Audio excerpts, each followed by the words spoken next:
হে আল্লাহ,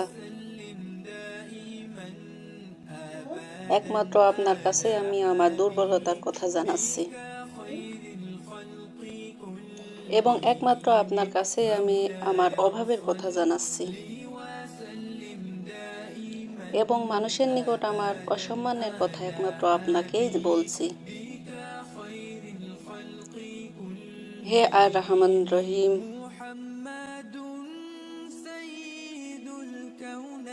আপনিই তো প্রতিটি দুর্বল ব্যক্তির রব এবং আপনিই আমার রব। আপনি কার কাছে আমাকে ছেড়ে দিলেন? এমন অচেনা মানুষদের কাছে যারা আমার ক্ষতি করতে চায়, নাকি এমন শত্রুর কাছে যাকে আপনি আমার চেয়ে অধিক শক্তি দিয়েছেন? হে আল্লাহ, যদি আপনি আমার উপর রাগ না করে থাকেন,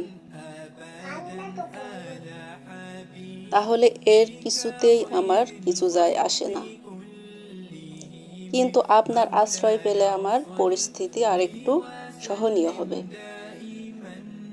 হে আল্লাহ, আমি আপনার চেহারার নূরের কাছে আশ্রয় চাই,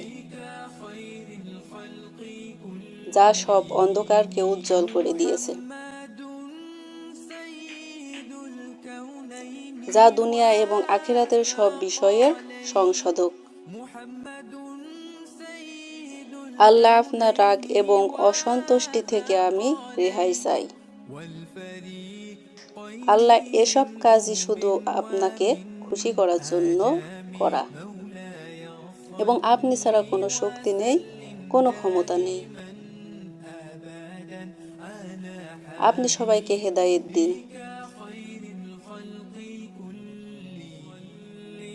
যেন ঈমান না নিয়ে কেউ কবরে যায়। সবাইকে নামাজ পড়ার তৌফিক দান করুন। আমিন।